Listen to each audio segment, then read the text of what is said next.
Diyos, magsitayo na po ang lahat.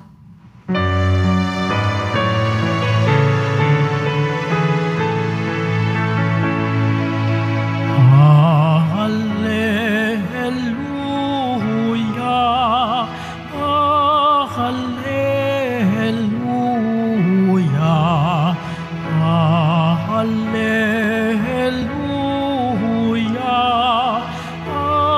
hallelujah, hallelujah.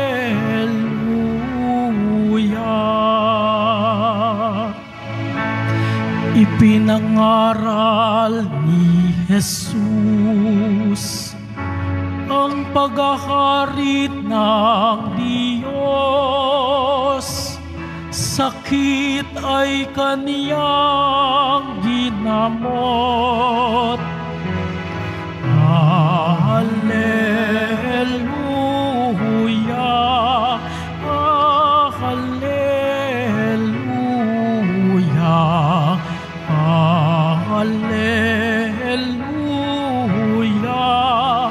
hallelujah.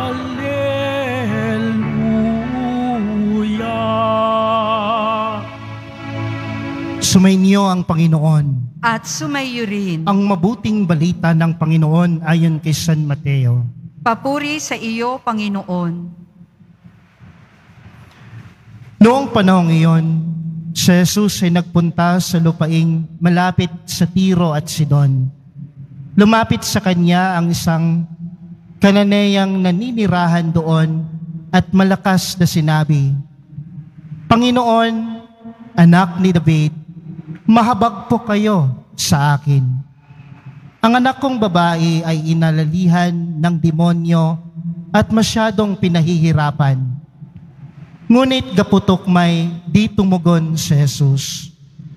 At lumapit ang kanyang mga alagad at sinabi sa kanya, Pagbigyan na nga po ninyo at nang umalis, siya'y nag-iingay at susunod-sunod sa atin. Sumagot si Jesus, Sa mga tupang naliligaw ng sambayanan ng Israel lamang ako sinugo.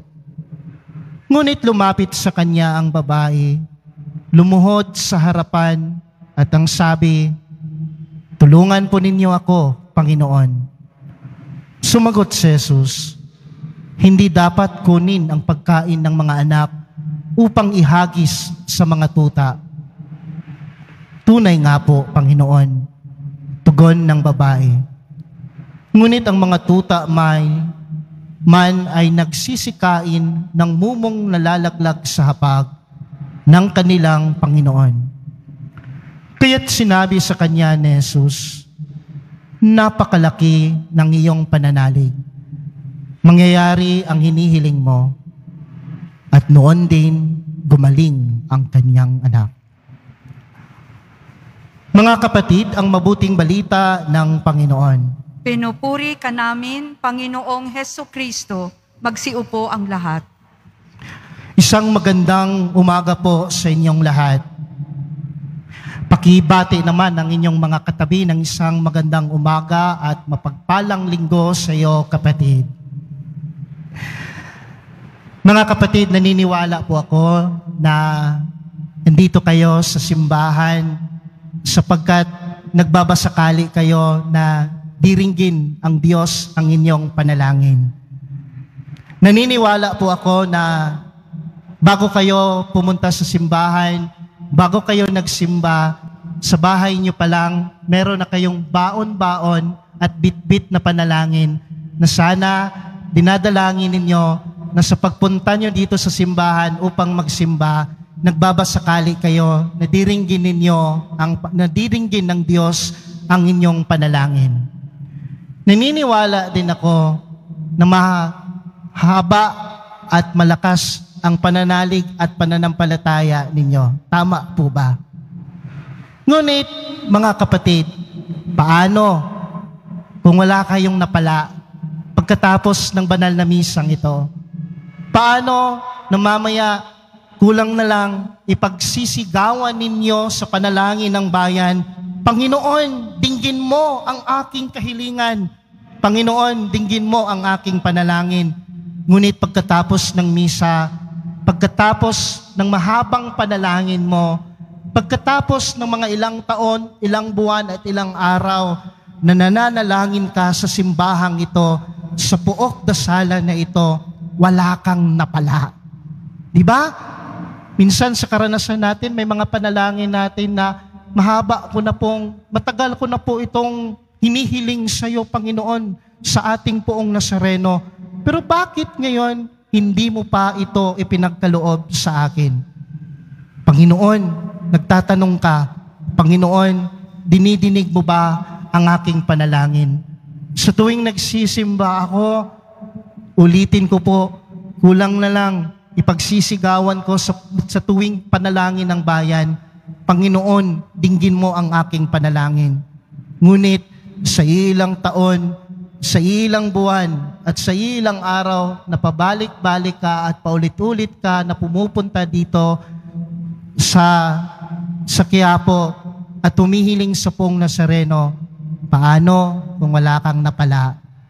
Paano kung hindi dininig ng Diyos ang iyong panalangin? Ang tanong mga kapatid, bibitiw ka ba sa Diyos? Ang tanong mga kapatid, aayaw ka ba sa Diyos? Ang tanong mga kapatid, magtatampo ka ba sa Diyos? Baka sa susunod na linggo, hindi ka na magsisimba. Baka sa mga susunod na araw, hindi ka na makita dito sa simbahan dahil nagtatampo ka na, bumitiw ka na, at lumalayo ka na sa grasya ng Diyos sapagkat hindi dininig ng Diyos ang iyong mga hinaing. Hindi dininig ng Diyos ang iyong mga panalangin. Ang tanong, bibitiw ka ba? Magandang tanong sa buhay natin. Kasi minsan sa karanasan natin, kapag hindi dininig ng Diyos ang ating mga panalangin, kapag hindi dininig ng Diyos ang ating mga pagsusumamo, isa sa mga dahilan natin nagtatampo tayo at sinasabi natin sa Diyos, ika nga, baka ang Diyos ay natutulog at hindi pinapansin at dinarinig ang aking panalangin. Bibitiw ka ba? Aayaw ka ba? Bakit ko po ba natanong yan? Sapagkat marahil yan ang nilalaman ng ating ebanghelyo ngayon. May isang babae, sa unang attempt niya, first attempt niya, Panginoon, Jesus, anak ni David, kahabagan mo po ako. Maaring yan din ang laman ng ating panalangin. Sinasabi natin, poong Nazareno, kahabagan niyo po ako.